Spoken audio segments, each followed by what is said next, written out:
Let me mention ESPN for a second. Now, ESPN, the mighty ESPN, I'm talking about ESPN as we know it. ESPN, all-encompassing sports power that they are, the vehicle that they are. But ESPN has a very, very, really dangerous at times relationship with players, in that they love some players, do business with players, they're in bed with players. And here's an example with Roethlisberger. That was a legitimate story about Roethlisberger, whether he was guilty or not, whether it's an unfair accusation. It was reported by SI, it was reported by Wire Services, it was reported by newspapers, it was reported by his hometown newspaper. But ESPN refused to even acknowledge the story because they're in bed with Roethlisberger, and that's how they treat the news. They basically cultivate the news and then they went so far as to give out an edict to their affiliates, their radio affiliates, that they were not allowed to discuss the Roethlisberger story on the air.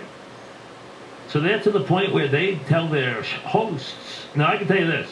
I've been sitting here a long time. And in 20-something years, I can never remember anybody telling me not to discuss a story. Not one time. And, hey, we are owned by, obviously, a very big media company. It's been owned by a couple of different ones through my years here.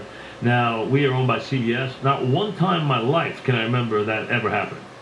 And for ESPN to give the edict to their affiliates, to their people at, Bristol, but also to their radio affiliates across the country and their ESPN network, that they were not allowed to discuss the Roethlisberger story is almost amazing. That's how they now deal with the news. They manage the news. And, we all know how they deal with stories and steal story and all the stuff they do. But ESPN's gotten so out of hand and so ridiculous. I mean, for them to handle this way, we know about the play. I mean, the relationship with players, they just want to, they want to be buddies with players. They want to, with the commercials and with the ESPYs.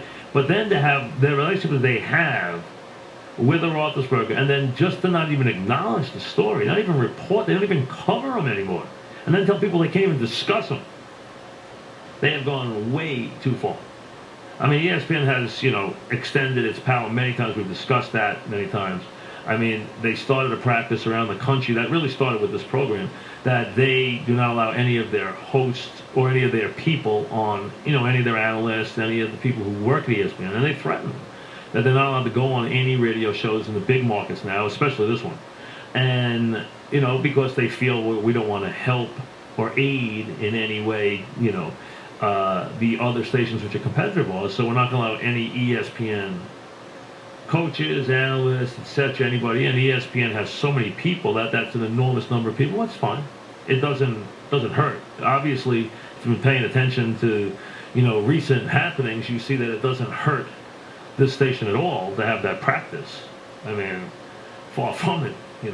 Keep it up. That's what I got to say to ESPN.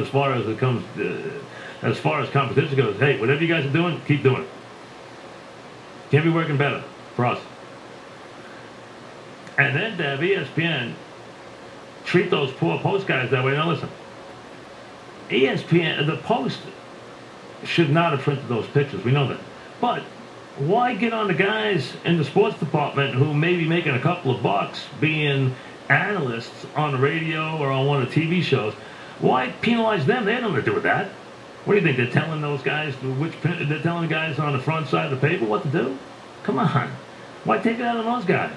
Again, just petty nonsense. I mean, don't take it out on those guys. Doesn't make any sense. But that's how ESPN, they try to throw their weight around and they just want to dominate everything to such an extent. And when it comes to certain things, they have no clue what they're doing. I mean, just zero. And luckily for us, radio has to be one of those businesses where they just have not a clue what they're doing. I mean, zero. I mean, just they have no idea what they're doing. But to go out and tell your hosts what they can talk about, what they can't talk about, hey, like I said, keep it up. It's working. Back after this.